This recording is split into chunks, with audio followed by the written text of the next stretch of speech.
Hey guys, and welcome to another brand new video. In this video, we have a little bit of a special video we get to go talk about over here on some brand new information on the PlayStation 5, the PlayStation 6, the Pro, and all the future brand new technology that the PlayStation and AMD are even working with as of right this second. Now, if you guys do or do not know, AMD has actually been a pretty nifty, well, I guess companion and business partner when it comes to the PlayStation itself. On multiple different occasions, AMD actually has had a chance to like custom make specific things for Sony and basically try to, go hand in fist and try to go and just get a huge sale. So you guys probably know consoles make a lot of money for companies like AMD, and in all honesty, I actually do have a lot of AMD stock because they do have a very consistent pool of, well, income always coming on in from things like, say, Sony and other various chipsets. So that's why it's a little bit intriguing too, because once again, they're pretty big buddy partners. So we're going to go talk about the fact that there was this huge presentation. I'm going to actually have that linked down below. I had a chance just to re-upload the entire thing over on the channel itself. So I'm going to have that probably linked up maybe in the very top of the description or as well like in the comment section if you guys want to go check it out now, because this will be referenced. And it actually is a little bit interesting if you guys do enjoy the whole technical side. So that's also like maybe this, we're kind of like paraphrasing some of the cooler parts of that in this video. So if you guys will enjoy it as well with all the links down below, subscribe here with the notifications on. Don't forget we have to do a lot of gaming news and all that type of stuff. We're going to be mixing up some things a little bit in the next few weeks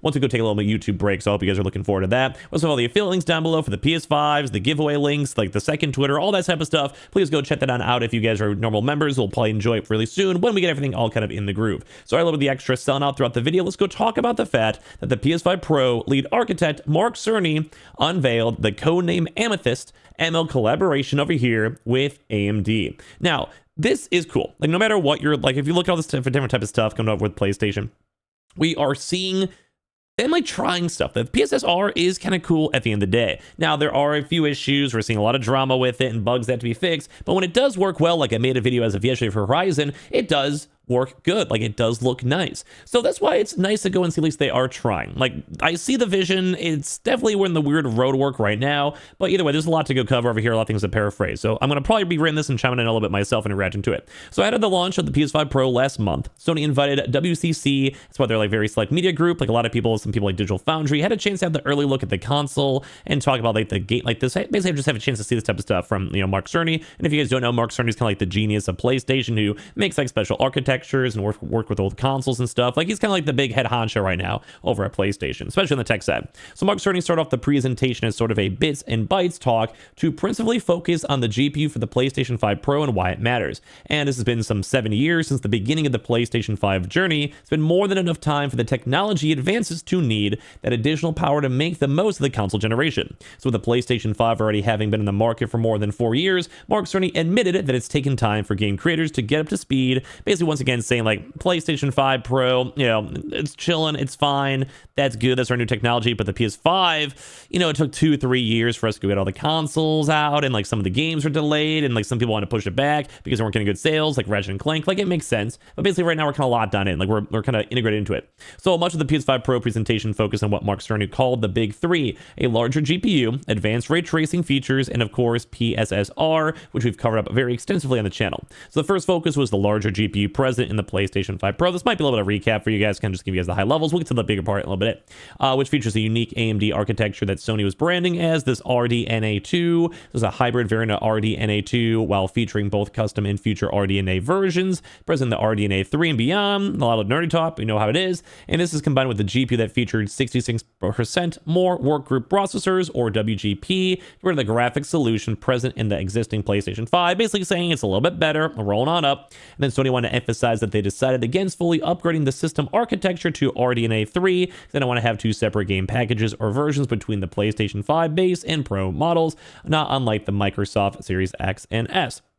So, kind of a little yapping on this one too as well, but like, it's a big deal. Like, they upgrade the stuff, they're trying to get to the technicals, trying to understand like why they're doing it in the market. So secondly, Sony made a point of refuting the 335 teraflop number that was present in the lead up to the PlayStation 5 Pro's launch, and Mark commented that it would be a nice bonus to have twice the flops, but it wouldn't double the real world performance and would have instead led to something he dubbed flopflation. He once again reiterated that increase from 18% WGBs, workgroup processors or compound units, to 30 WGPs, while introducing 6 69% higher flops in terms of the World War gains. This meant upwards of 45% improvement in performance. And then one example they gave off that one is how the frame was taking 16 milliseconds to render on PlayStation 5, because to be done only 11 milliseconds on the PlayStation 5 Pro. Just basically saying it's a lot more efficient. It's a good vibe, you know what I mean?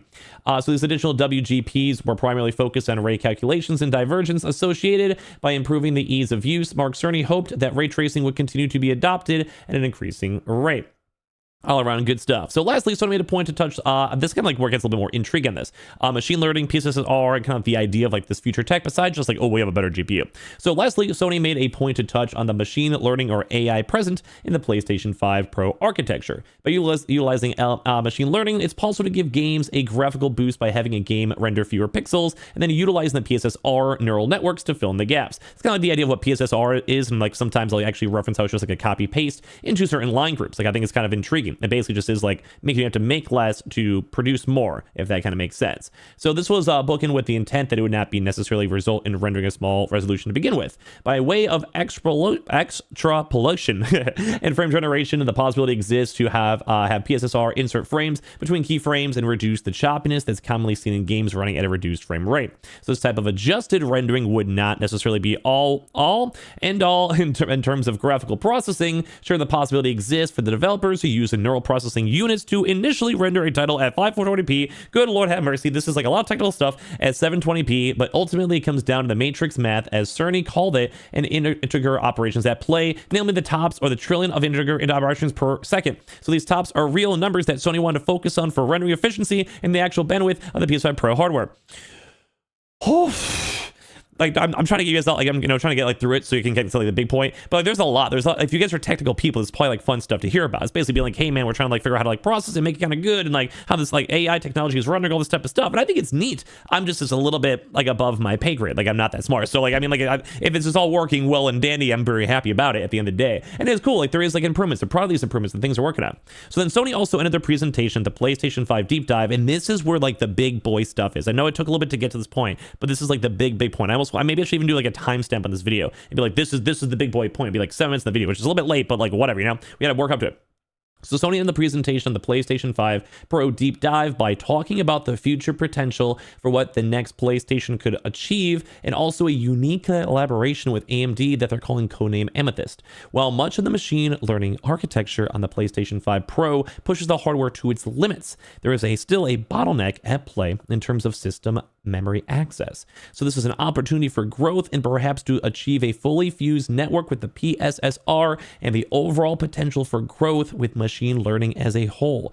Through the PlayStation 5 Pro, Mark Cerny and his team have developed a good understanding of what the current system architecture is capable of and what is to come at a future console. It almost kind of seems like from like what they're saying and how they're describing this is they're doing like that litmus testing, which is both good and bad, because some people want to have their PS5 Pro for a long time and not be guinea pigs. I've actually seen and even made a video that people are upset about being guinea pigs, like the PSSR and the issues with the AI, and like it's cool, but like on PlayStation's going perfect, and that's like how it should have launched on, say, Silent Hill and all these other games. And that's why people are like, well, why are we guinea pigs? And this is both cool and bad, because if they go and like go super nerdy and they can somehow go make like, you know, some like teraflops, like start beginning over like their GPUs or whatever, I don't know, like just using random fancy words, but like, you know, they're trying to go make it like a way better. And if they're using right now as a litmus test, that's good, because that means that the PS6 would be phenomenal, and also with the same AI technology if it's done well. We haven't really seen AI integrated much in video games or production well so far, but this would kind of make sense because it's not really like making a game, which we want on the creative side. This is using hardware to make the game just easier to run and look nicer, which once again can kind of help out with people having like, you know, we don't have to worry as much about assets if it's working well. So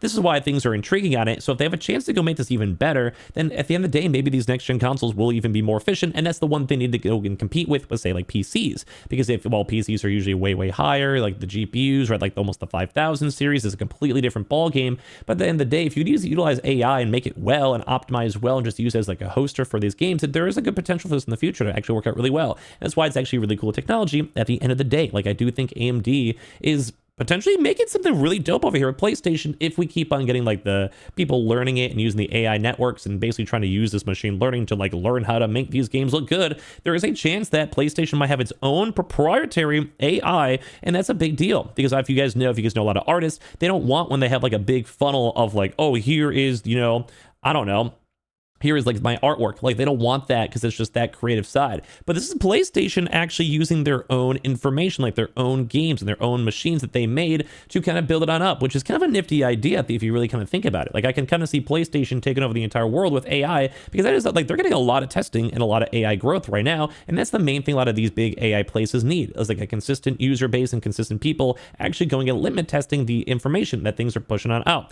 So it's a very intriguing concept. And I hope you guys kind of follow my thoughts over here, because I feel like technologically this is like the biggest thing that could possibly happen for the PlayStation 6. I don't know. So it's very intriguing to go and see this too, because we're going to see what's going to happen over here for AMD, because they're saying the Amethyst is the culmination of the unique collaboration with AMD to create